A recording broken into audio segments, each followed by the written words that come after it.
¿Cómo estamos, gente bonita? Hola. Bienvenidos. Yep. Bienvenidos a Mines Hecha Español.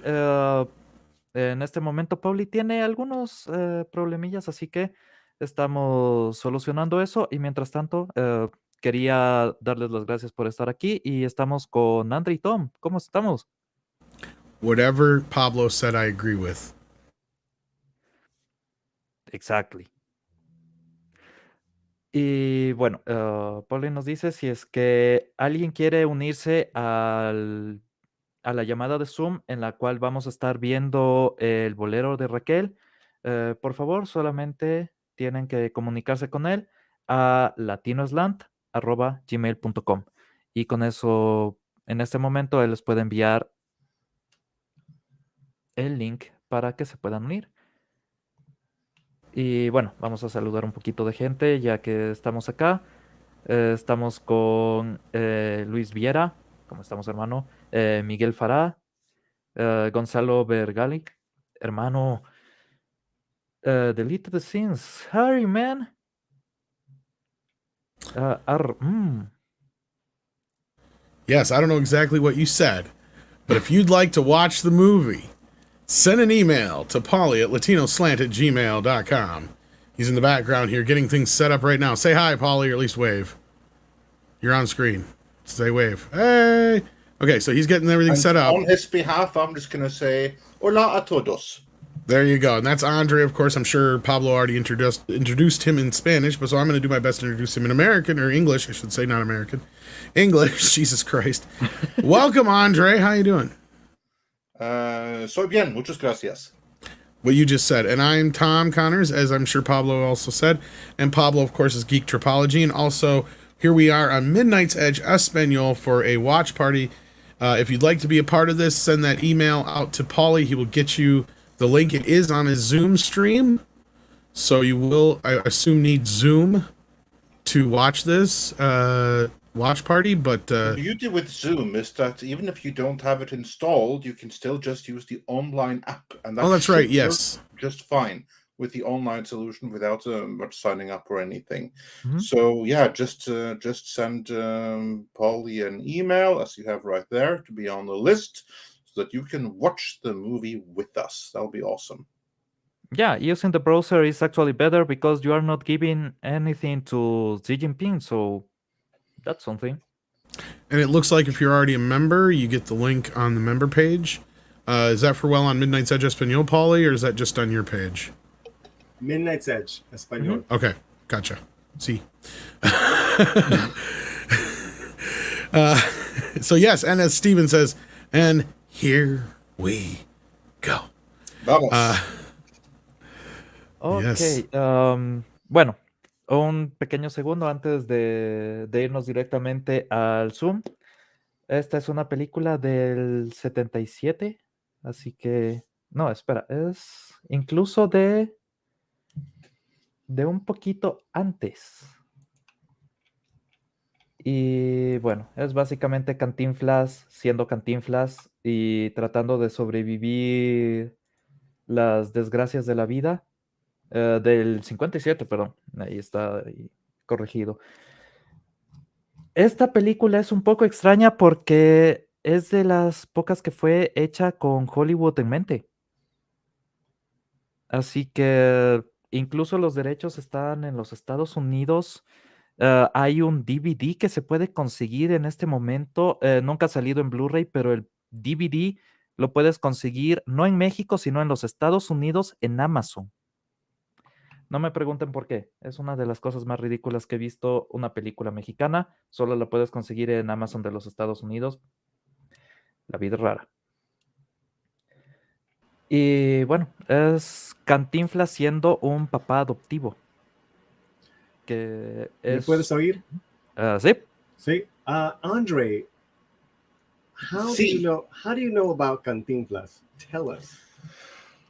Well, first and foremost, I know of him from Around the World in 80 Days, which is his single biggest American movie. And that, of course, is the role where he completely and utterly stole the show, and he carried the movie very much so on his own charisma. So it was very much a Cantinflas movie. So that is his most famous movie in my part of the world, and that is where most people know him from.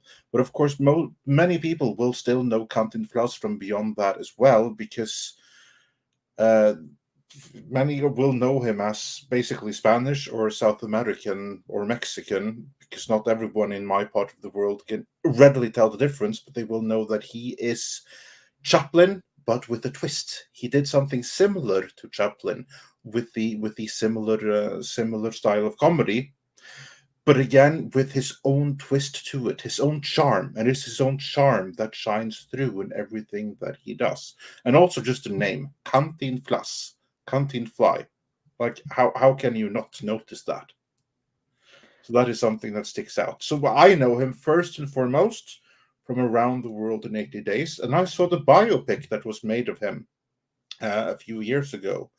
The Mexican movie. I don't recall the actor who played him there, but that was also quite an interesting movie, and I'm look forward to seeing this one, because this is one that I actually haven't seen before. Oh, this one is a beauty. Is maybe one of the best that I can remember from my childhood days. It was something different. Normally, he's just being uh, a clown on the screen, but in this one, he actually shows his talent on drama, and he is actually quite profound. The way that he handles his character and the way that he handles his relationships on the movie, because well, he's been a father, so he's trying, instead of being just this crazy womanizer, he's trying to be actually someone with heart, someone that can be relatable to a boy instead of trying to get the woman. Yeah. And that, of course, is unusual, because that was very much so part of his charisma and one of the things that he's known for, because he very much so lived into the stereotype of the hot, passionate Latin American men who are all after the ladies. I mean, that Passepartout was never like that in the original book, but that is something that Cantinflas brought to it, that Latin passion. But tell me, before we get into the specifics of this movie, because Mhm. how famous was Cantinflas at the time when he was active? How did he become famous? And also, what is his legacy today? How is his fan base going these days?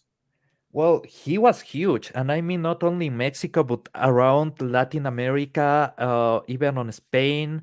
I know that people were watching him on Africa, on there's translations of his movies to Japanese for some reason. He was really, really huge, one of the biggest comedians around.